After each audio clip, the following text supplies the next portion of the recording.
Om Jnanatimirandhasya Jnananjana Shalakaya Chakshurunmilitam Yena Tasmai Shri Gurave Namaha. The subject of this evening's lecture is the purpose of human life. It would appear that most people in the world don't really consider what the purpose of their life is. They just live and act and go along with life in the way that everybody else expects them to do so. They don't consider why I'm doing what I'm doing. They just think, well, everyone else does like this, so I should also. In every society there's pressure, social pressure, on everybody else to conform to the cultural norms. And in the modern world, although it's not specifically taught in schools or the colleges what the purpose of life is, and if you ask people, they'll say, well, it's up to you to make up, to find out what you think. You have to find your own purpose in life. But practically, the whole way of life is pushing everyone to work hard, get money, enjoy life, and not to think very much about anything transcendental or spiritual. Religion is considered, that's okay. A little bit is okay, not too much. But questions like the purpose of life, if you ask most people,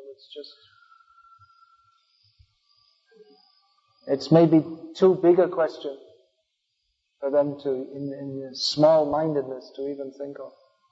They say, well, I'm too busy working to think about why I'm working, or what the purpose is, or what is the purpose? Well, the purpose is to get some money and enjoy. Most people, the way modern life is set up, most people don't really think about it very deeply at all. They just go on with life. But in Vedic culture, advanced life or real human life begins with this point. Vedanta Sutra. Atato Brahma Jignasa. Now we have reached the human form of life, we should inquire into the absolute truth or spiritual reality. Again, what is the absolute truth? What is spiritual reality? The modern society, which is actually running on demoniac principles, they have succeeded in making people think of this most important question, which is actually the really only important question in life. They've succeeded in trivializing it. Spiritual life, that's for foolish people or crazy people. Religion, that's not very important. That's foolish. They even make propaganda that religion, no, that's foolish, or that's all cheating, or something like that. It's very interesting that different Western atheists, their concepts of God and religion, which have very much influenced the whole world.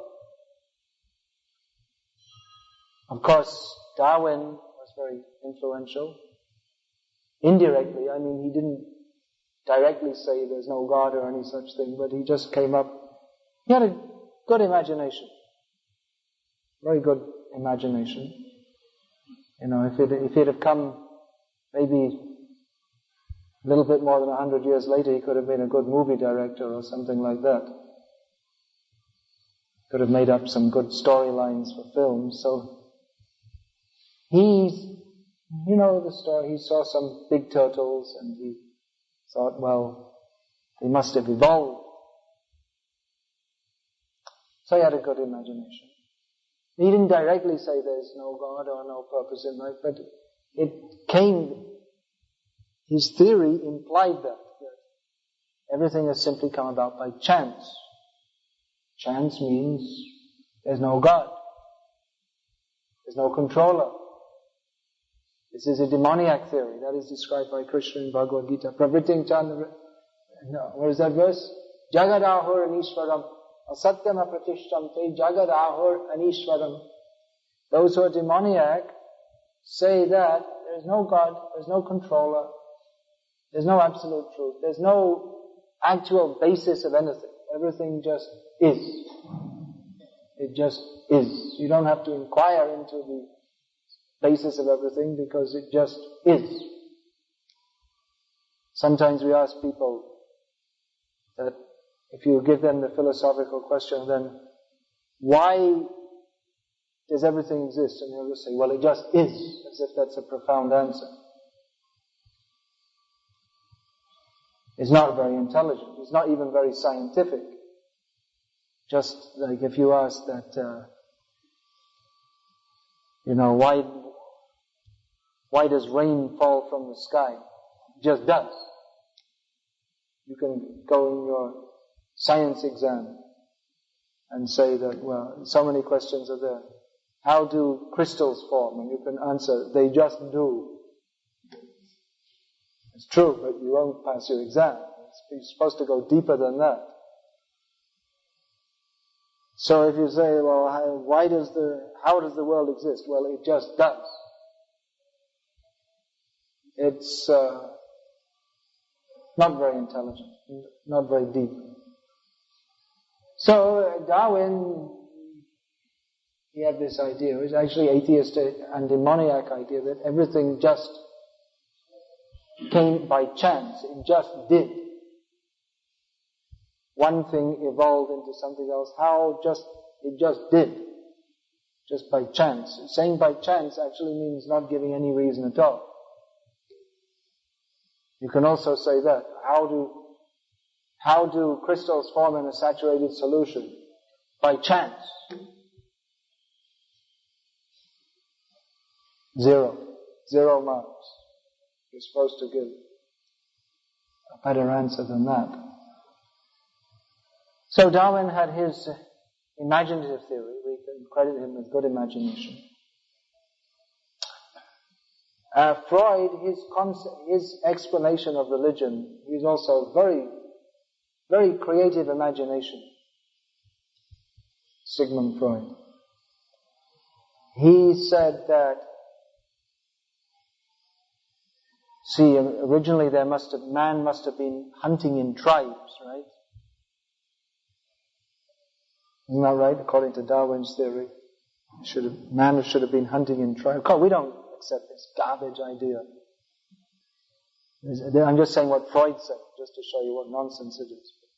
This idea that everything came by chance, and we don't accept such a ridiculous idea. But anyway, Freud does, because he's a fool. Intelligent, but foolish.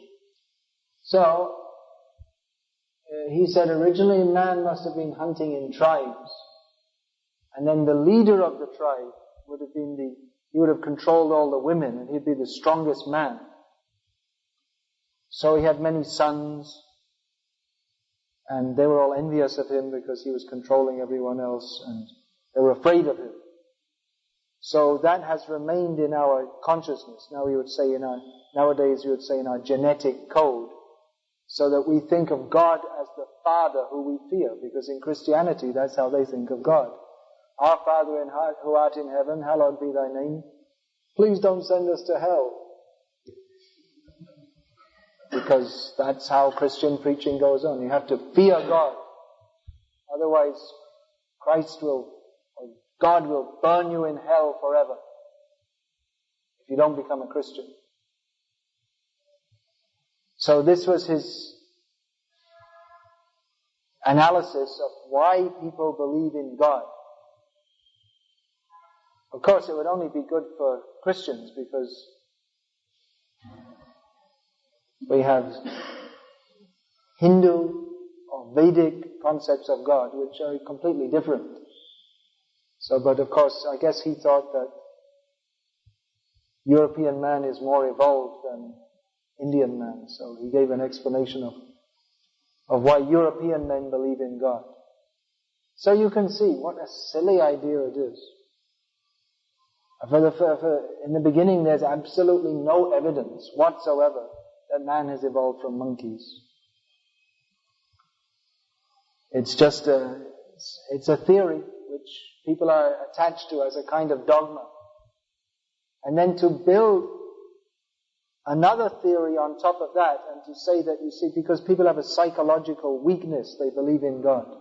Because they can't face up to the reality that actually life is just a combination of chemicals. Therefore they have to believe in God. That's another, this Freud's psychological crutch.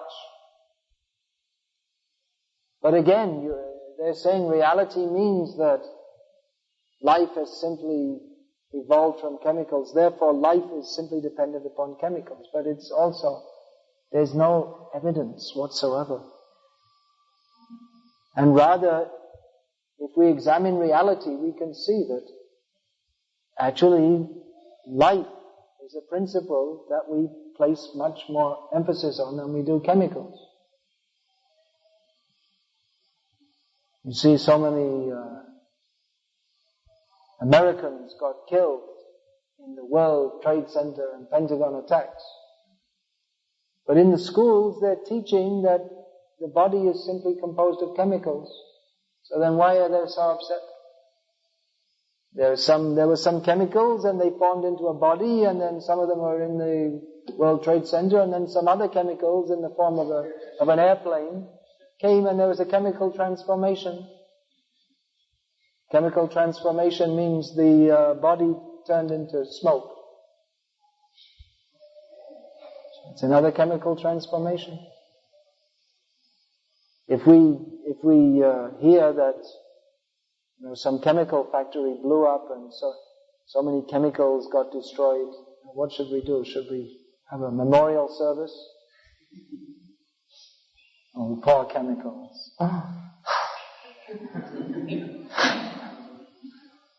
So why are they lamenting? They're teaching in the school that it's only chemicals, and why are you lamenting for chemicals? And why are you so concerned to drop more chemicals on other chemical formations in Afghanistan? Why? Because you have a feeling, I want to kill those people. Why? It's only chemicals. Why are you making such a big fuss? Up, आगे बैठे, आगे.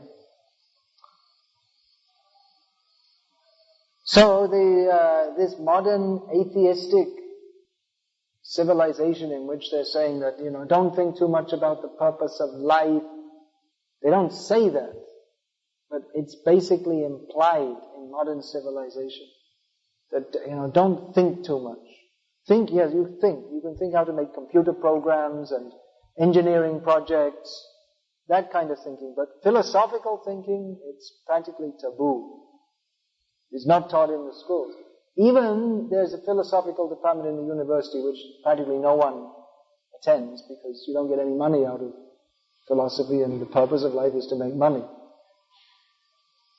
But they don't, it's not that they're interested in the philosophy of life, they just study it. Like some people study engineering, and some people study mathematics, and some people study medicine, and some people study philosophy. They're not serious about it.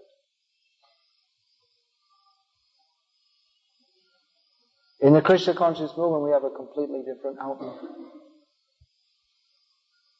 That understanding the purpose of life is the purpose of life. We have to understand the purpose. Without understanding the purpose of life, then practically we're just living like chemicals, like dead bodies.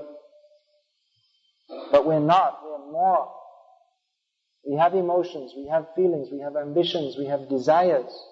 We feel happiness and distress. Chemicals don't do that. We have needs. Of course, in modern society, they're trying to fulfill our needs. What are the needs? Indira Gandhi, was it? Roti, kapra, makan. These are the needs. We all need roti, kapra, and makan. But you need more. There are so many people, they have roti, so many kapras, so many saris, and so many shirts, pants, so many pairs of shoes, more than one house, more than one car, and they're still not satisfied. That's very common. We see that. Especially in the Western countries, where people have not only enough of these things, but more than they need for their basic maintenance and survival. And we see that in the middle class in India today also. Everyone has more than they need for their survival. Everyone has. If you just need roti, kapra, makan, but people nowadays that's not enough. It's roti, kapra, makan, TV, mixie, and so many things. Fan, these are considered necessities. VCR, CD player, all these things you have to have. But people are not satisfied, even with all these things. So this suggests, if we would stop to think about it, that the purpose of life is more than simply getting material possessions. That is the unwritten, unspoken purpose of modern life. They're simply promoting, get more, get more, get more. But they're not happy. Everyone always thinks, if I get more money and more material possessions, then I'll be more happy. But it's not true. Of course, if people are very poor, then certainly they'll feel the need, we need some more money. But once you have a certain amount, then getting more doesn't even influence your way of life very much. And we practically see in the course of preaching Krishna consciousness in different places, we see people, we meet and mix with some people who are very poor, and we meet and mix with people who are very rich, and we meet with people in between. And we don't find that the very rich people are very happy. Not true at all.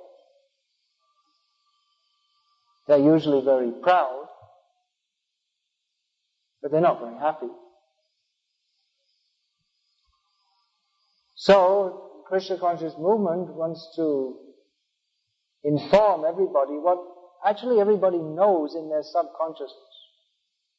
But they don't like to think about it because maybe it's just too big a question for most people to think about. That there is more to life simply than getting money, living like everybody else does. We have to really think. And thinking means more than just training your mind to get a university degree and get some money. Really thinking philosophically. Like I say, philosophy in the modern age is the most important subject. When I say subject, it's not really like a subject at school. The most important point of our lives. They've trivialized it as if it's something unimportant.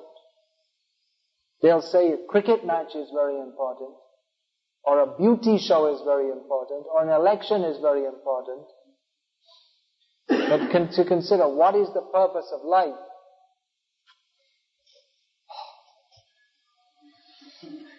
as if it's painful.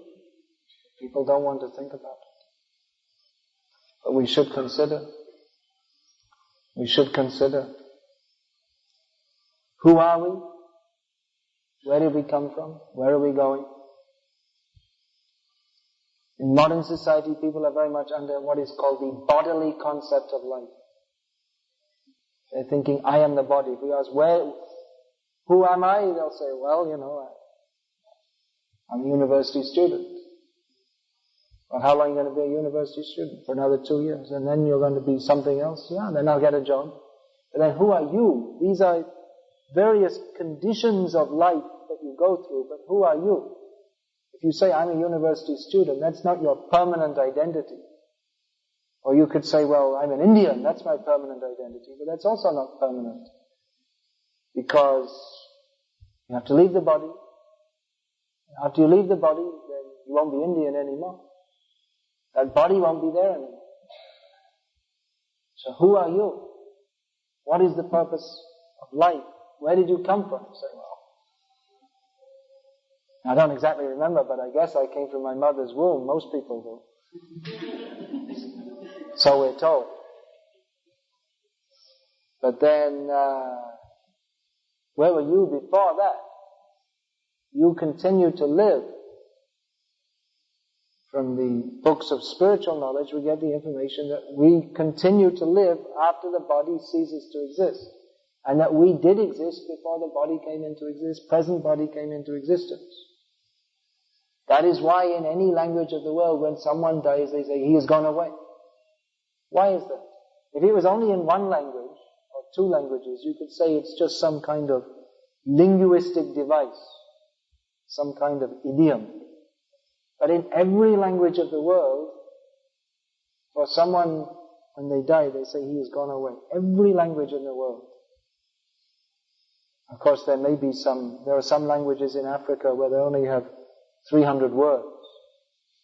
Like kill and a few words like that. Practically savages. So maybe they don't have something. They probably have Coca-Cola in their language. 301. But practically in every language of the world, when someone dies, he has gone away. Chalega. How do you say in Gujarati?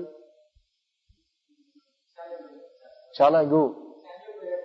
Chalagu. I'm sorry. I never learned Gujarati. Gone away. Gone away. Chalega. Chalegache in Bengali.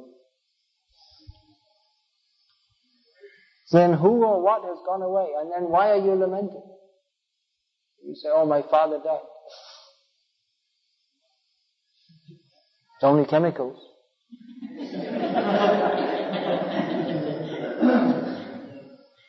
That's what you're taught, then why should you lament? Or someone may be called to court, and, why did you chop off your brother's head with an axe? It's only chemicals. Actually, according to what we're taught in school, there should be no crime for murder. Shouldn't be a crime. It's just some chemicals. Maybe you could say, well, this body belonged to the parents, so it might be something like destroying their car or something like that. If it's only chemicals, then what's wrong? You shoot someone dead? So what? Why do they take it so seriously? Practically, we know that there is the soul, which is separate from the body. It's inherent in every language. And it's inherent in our feelings and emotions towards others. And it's inherent in our desire to survive. If we're only chemicals, then why should we care if this body, which is only chemicals, dies? That Darwin's theory is based on the survival of the fittest. But why should just a group of chemicals desire to survive? We don't see, if I bring a hammer to smash this, we don't see that this will protest. Or even if you have a computer which is very complex. Computers, they speak and they give messages, they say, how are you feeling? It's about time you took a break. They have software programs that speak like this. And they tell you jokes every so often because it's so boring working at your job. So every so often they tell a joke and they laugh with it. So if you bring a hammer to smash the computer, do you think the computer is going to say, hey, don't do that. Don't hurt me. No? So practically, by the way we behave with each other, and by our own emotions, we can understand that we are more than the body. We are a living being, which is in any language called the soul, or Atma. There is something more to life than simply the body. We should try to understand what that is. We're looking for happiness. But we find that people are not happy with any amount of material objects. Or, even if they think they're happy, they feel, yes, I'm very happy, I've got lots of money and I'm enjoying myself, but it's all temporary. You may have lots of money and be thinking, well, I'm having a great time, life is wonderful, but any time your money can all be taken away. Or if you have acquired the money illegally, like so many, Harshad Mehta, but he had so much money and then he was stuck in prison for so long. So you have to die, or someone may steal your money, or kill you for your money. So you may be feeling I'm very happy, but it's not going to last. Or even if you have the money, but then in old age, how are you going to enjoy it? When you can't walk, you can't digest, you can't hear anything, then you can spend lakhs of rupees going to so many hospitals, but they won't help you. So we should consider that actually no material means can make us happy. And even if we think I'm happy with so many material facilities, we have so many plans, I will do my higher education in America, then I'll be able to look after myself, I have lots of money, I'll come back to India and then everyone will look at me, oh, he's from America, oh. I'll have lots of prestige, although in America, even if you're earning $100,000 a month, if you're in India, you're still a second-class citizen. Because you're not white. You have to get born again in another body and become a real American and sweep the streets, and then you can be considered a real American. So there's always some disadvantage. Anyway, the point is that there's nothing in this material world which can make us truly satisfied or happy. So really, we should consider what is the purpose of life. Why are we going to simply follow the rest, just do what everyone else does? Why should we succumb to that social pressure? That, well, everyone else works hard and gets lots of money, so you should too. Why? Are they happy? No, but they're unhappy like that. Why shouldn't you be also? Yeah, they are happy. It doesn't matter if, they have so many problems. That's natural, they say. That's normal. Really? It's natural and normal to be discontented, to have so many anxieties. That's natural, that's normal. We should consider more deeply what actually is the purpose of life. Why should, this question, why?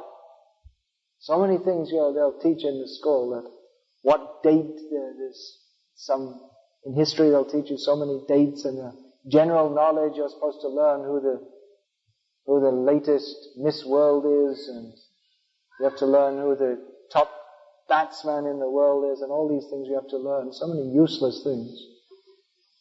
But why? Why are we in this material world? Why are we suffering in so many ways? Why do we have to struggle so much anyway? So much struggle for roti, kapra, makan, TV, VCR, air conditioner. So much struggle, and at the end, simply smashan yatra. That's all. Why? Why aren't they teaching this in the school? They're not teaching because they want to keep you just as a good moral fool. You go along with everyone else. Just be like everyone else. But why? We should consider what actually is the purpose of life. I was in a room once with Srila Prabhupada when he was being interviewed. This interview comes in this book, The Science of Self-Realization. This Mike Robinson from the London Broadcasting Corporation, some local radio company, asked Prabhupada this question: what is the purpose of life? It's a good question. Most people ask stupid questions like, why do you have a bald head? They'd come to Prabhupada, a great Acharya, and ask, why do you have a bald head? One young woman, journalist in England, also asked Prabhupada that question. She had a mini skirt, you know this mini skirt. Prabhupada said, why do you have bald legs? He gave her another question back. It was cold in England. He said, it's better to have a cool head than cold legs. So anyway, he asked this question, what is the purpose of life? And I was very surprised by Prabhupada's answer. Prabhupada said, the purpose of life is to enjoy. I was surprised. And then he quoted from Vedanta Sutra, Anandamaya Abhyasat. Because we are spiritual beings, we are by nature full of joy, but in this material world, it is full of suffering, so we cannot be happy in this place. Therefore, we have to find out that place and that position by which we can actually be happy. Prabhupada explained like that. So, we say the same thing. Come to Krishna consciousness and be happy. But, not the happiness of fools. Foolish happiness means to try to enjoy life through the senses. Eating, sleeping, mating, fighting, trying to enjoy through the senses. But if we consider the animals are doing this better than we are doing. They have better facilities. The cow is eating all day. You want to eat, now is the eating season. What is that, jalebi and what's that other one? Pahla. I'm going to Surat tomorrow, that's the... Gujarat is the capital of eating for all of India, and Surat is the... What do they say? Eat in Surat and die in Kashi. Something like that. Enjoy all your life and then go to Kashi and get liberation. Something like that. So they've invented the most. They have, what is that sweet? It's made with moa and then they cover that with ghee. And then it's really rich, isn't it? So enjoy eating. But how many can you eat? What's it called? Gari. Gari. Gari. Gari. How many can you enjoy? You can eat more than 4 or 5. If I gave you 50 and I said you eat them all,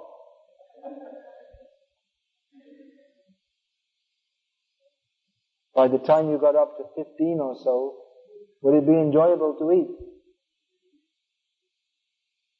20, 25, 30, you'd be begging, please, please don't give me any more. And even to eat, we have to work to get money to eat. The pig doesn't work hard. Pig has a very relaxed life. No anxiety. That's why he's fat. No anxiety. He gets fresh, hot, flavorsome food every morning. Very strong flavor. Doesn't have to work. So eating, sleeping well. You can sleep on a very nice bed. In the Western countries, they have some beds, I think they charge like $100,000 or something for some beds.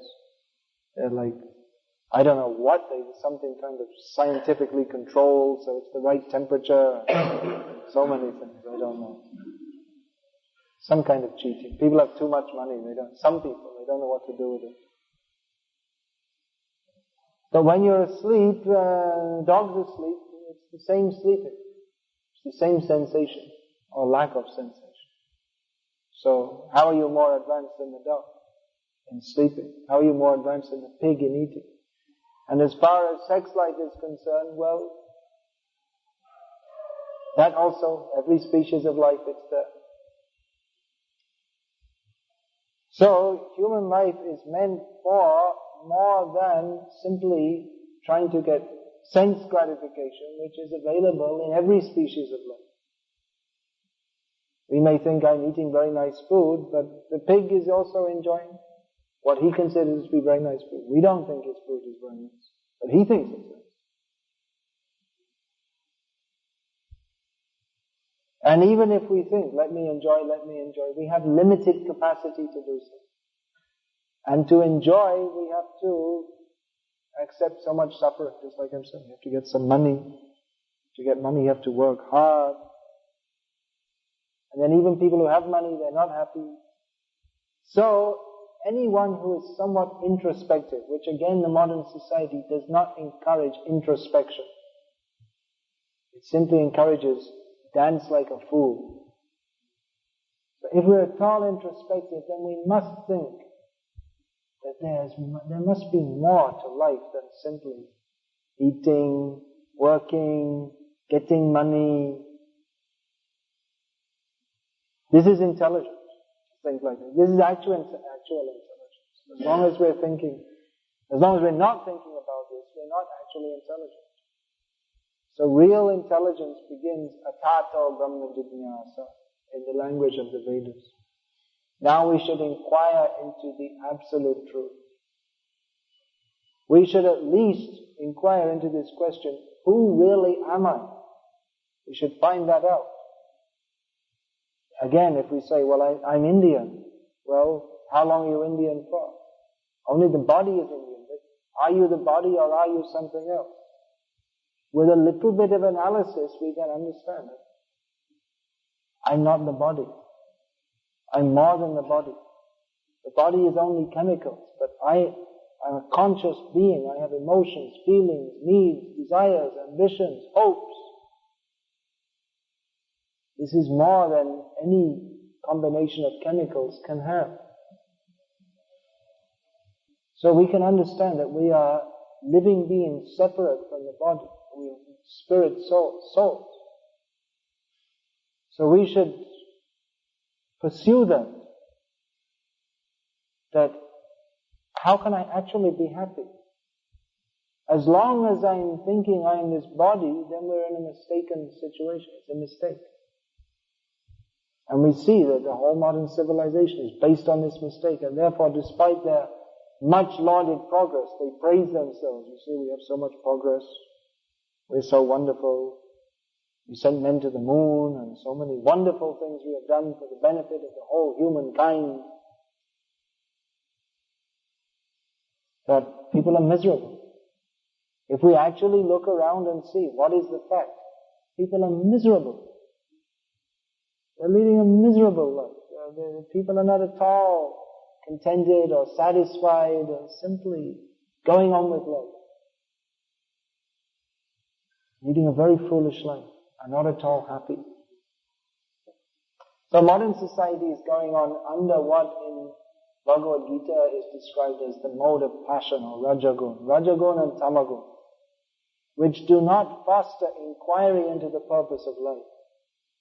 Rajagun means the mode of passion in which people are very active to try to acquire objects for sense gratification. The mode of ignorance means, as it suggests, simply ignorance.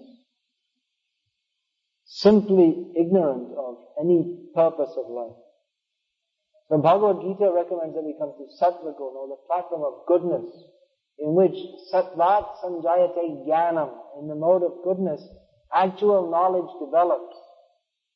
The mode of goodness means to be peaceful, introspective, and thoughtful about the purpose of life. Now, how are we to understand what the purpose of life is? This much we can understand even by a little, as I say, by a little intelligent introspection. We don't, of course, the Bhagavad Gita gives us knowledge about the soul, but even without studying the Bhagavad Gita, we can have some primary indication just by analyzing ourselves that life, there's more to life simply than eat, sleep, drink, be merry and enjoy, for tomorrow we shall all be dead. There must be more to it than this. Of course, Bhagavad Gita gives us clear direction, but we can get some basic idea that there must be more to life simply than working hard and so-called enjoying and dying. Must be more. what is that more, then we have to take direction from scriptural sources. Scripture, Shastra, means that knowledge which is coming from a higher platform. Knowledge means, again, Vedic knowledge or scriptural knowledge, it actually means knowledge. What is called knowledge, what we study in the universities, it means what people consider to be knowledge. But it's always subject to change. So it means what they think is correct, but it may not actually be correct. And in many cases it may be wrong. Just like we're saying, this whole modern society is based on theories developed from Darwin's, and Freud's and other speculators' imaginations. But it's not knowledge. And anything, their so-called scientific facts are always subject to revision. And whatever techniques they have just like they may have some medical techniques for performing surgery, that's also subject to change. Even history, we learn this happened, this happened, this happened. But later on, someone else will come along and say, no, I got some new evidence that didn't actually happen like that. It's different. History is also completely biased. In Bangladesh, they say that in 1971, the Joy Bangla, the Bangladeshi liberation forces, so-called, they forced the Pakistani army to surrender, which isn't true. So we're told. Because it was the Indian, they surrendered to the Indian army, they refused. They said, we don't mind surrendering, but not to the Bangladeshis, we'll surrender to the Indians. So, but they changed the history. In the Bangladesh, they teach that in 1971 this country came into existence when the Pakistani army surrendered to the Bengali liberation forces, which is outside of Bangladesh. It's accepted as a lie. But it's their national history. So you don't know what you're being taught.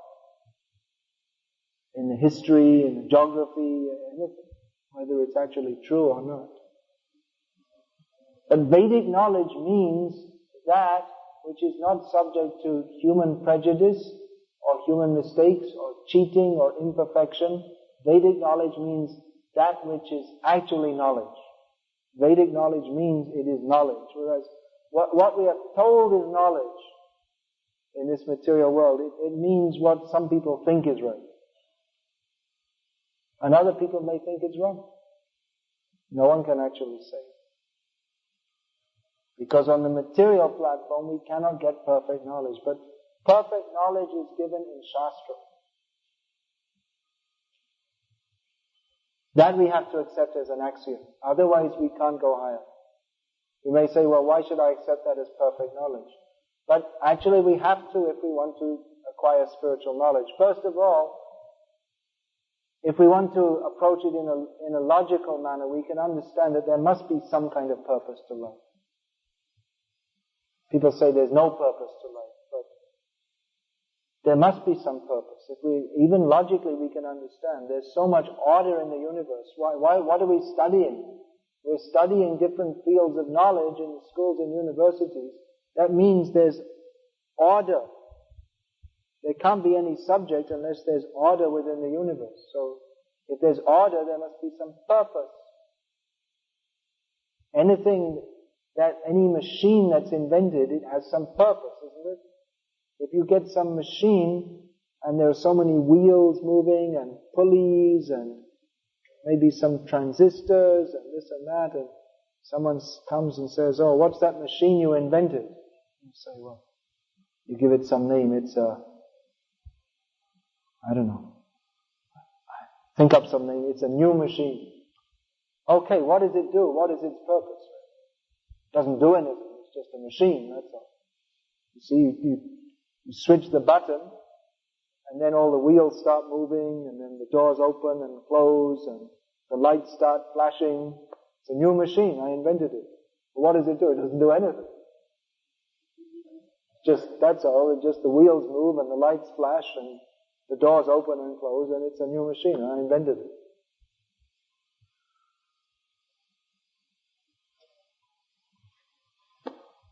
It has no purpose. No.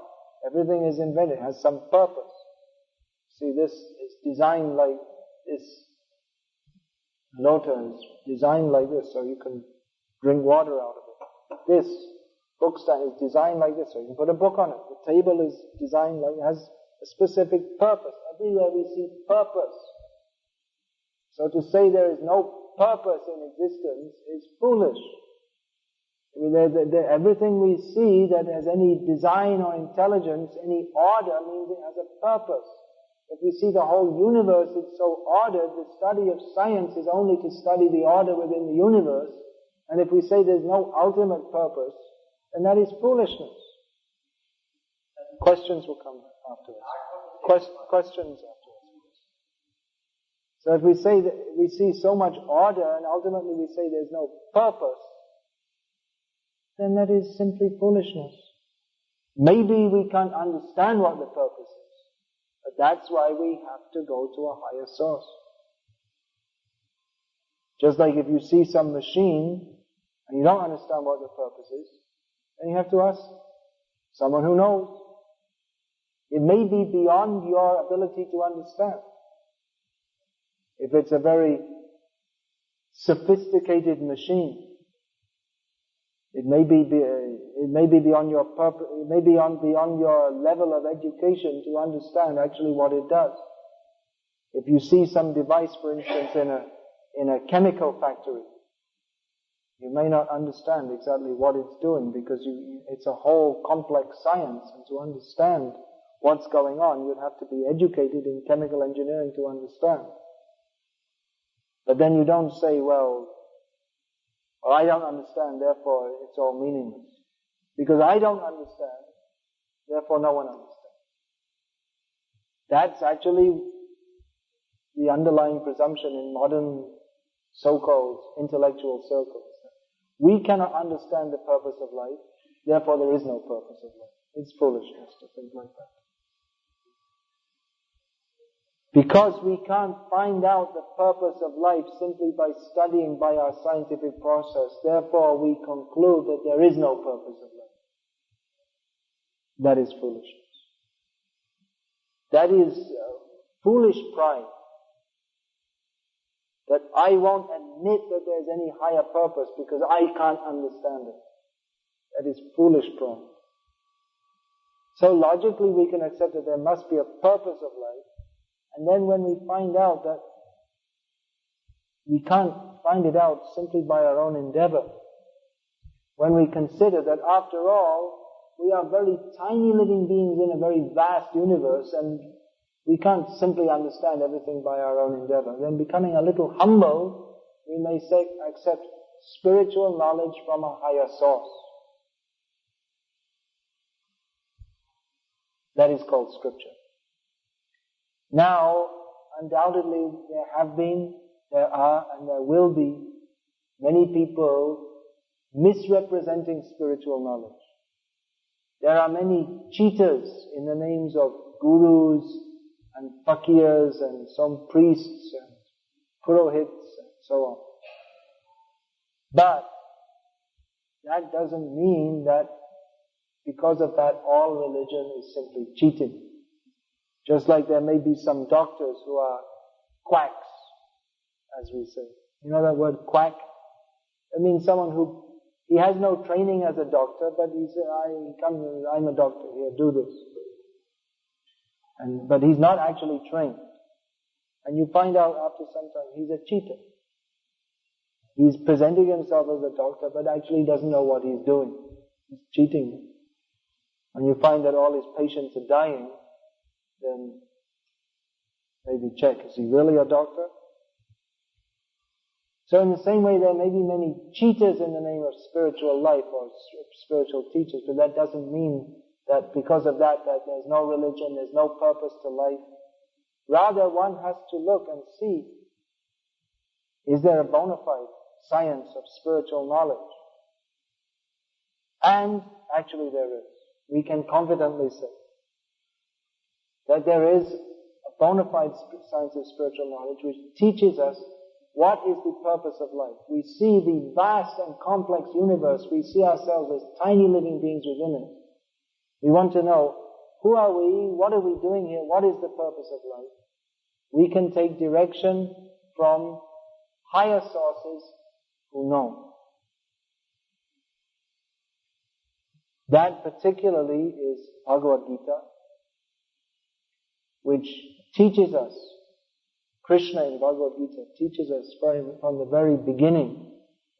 He tells Arjuna what is his problem, why is he suffering in this material world? Because he identifies himself with the body which he is not. He is an eternal, living, spiritual being who is meant to be eternally happy, but who cannot be happy as long as he's on the material platform. As long as we are thinking, I will be happy by making this body comfortable, then we cannot be happy, because this body will never be comfortable, because this material world by nature is full of suffering.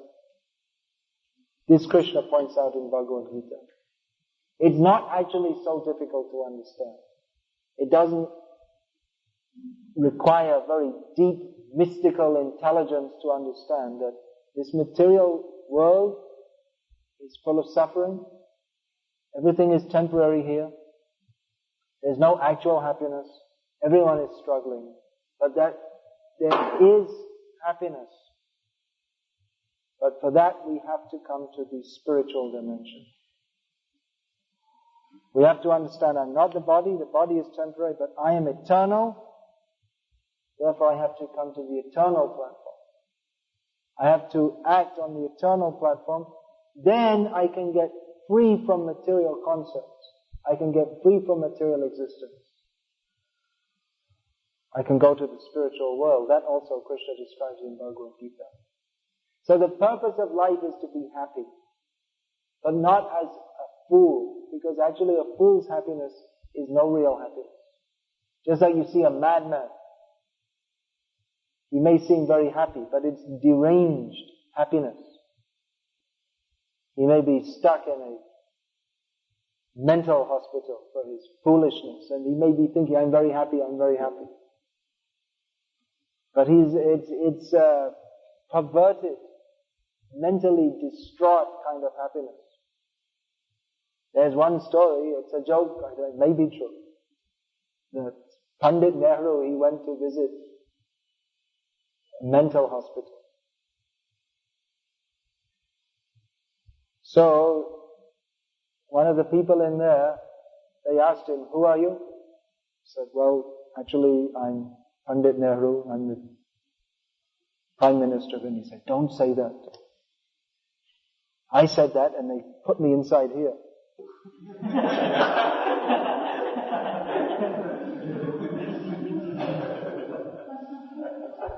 So he may be thinking, I'm very happy, I'm the President, I'm Prime Minister of India.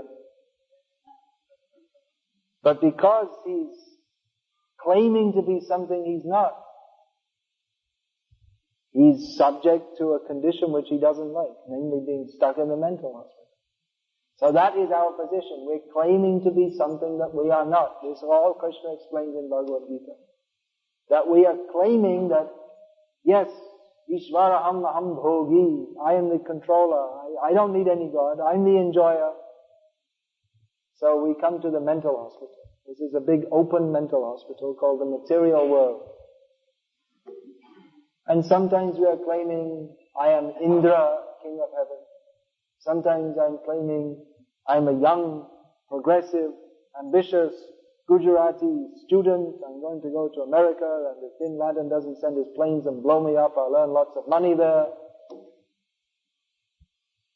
Or sometimes we're claiming, when we're in the body of a dog, I'm a dog, chase the other dogs away. Someone threw a chapati, chase them away and I will enjoy it. And then his tail is coming. He's happy. I'm enjoying the chapati. But it is the happiness of a madman in a mental hospital. He's actually suffering. We are suffering in this material world. We are suffering birth, death, old age, disease, anxieties, heat, cold, hunger, thirst. In so many ways we're suffering. But just like the dog, he's just a street dog. People throw stones at him. He's freezing in the night, in the winter. Someone throws him a chapati. Oh, now I'm very happy. So in the same way, we're struggling and suffering in this material world.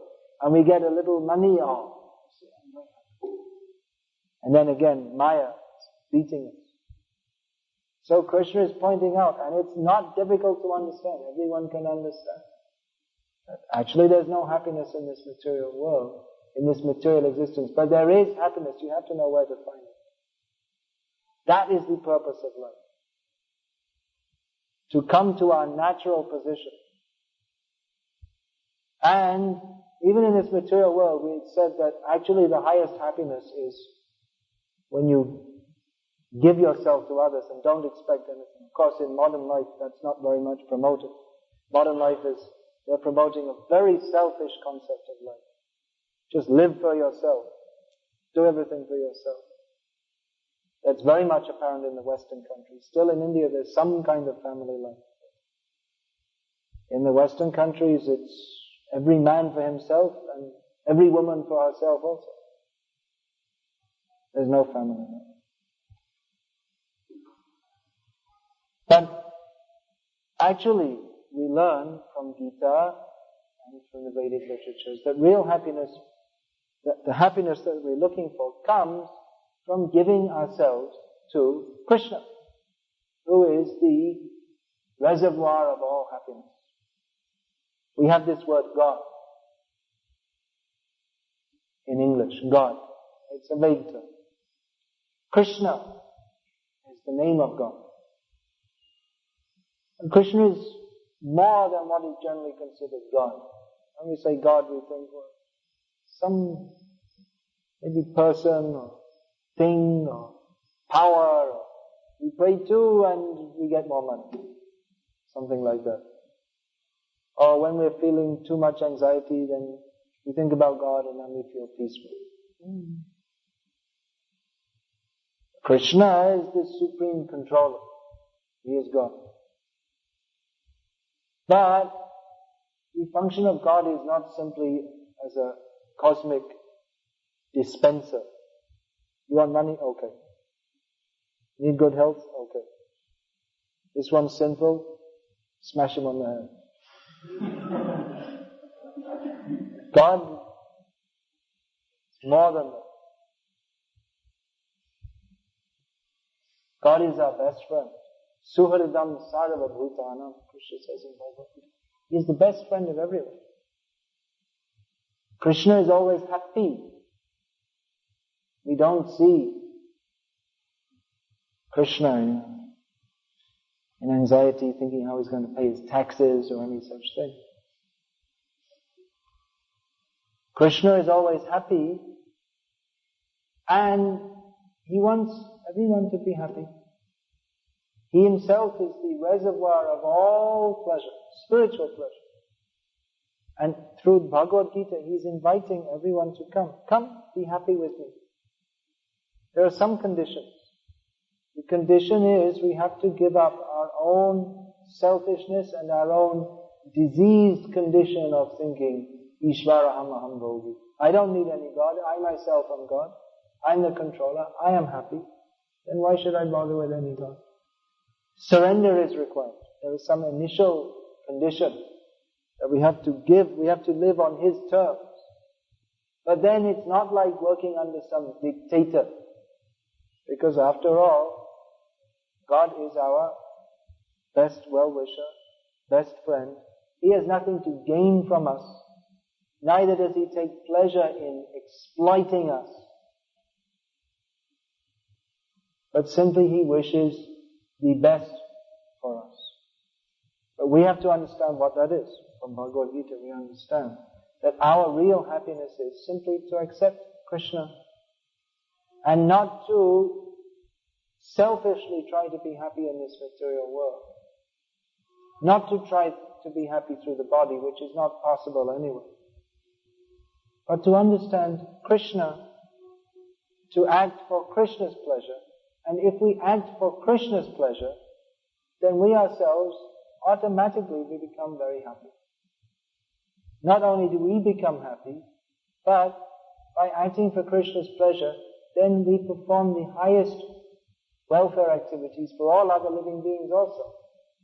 Taking to Krishna consciousness does not make us selfish. It does not, as some people think, means that we turn our backs on the world, but rather we open up to everyone in the world and try to give them this knowledge of Krishna consciousness also.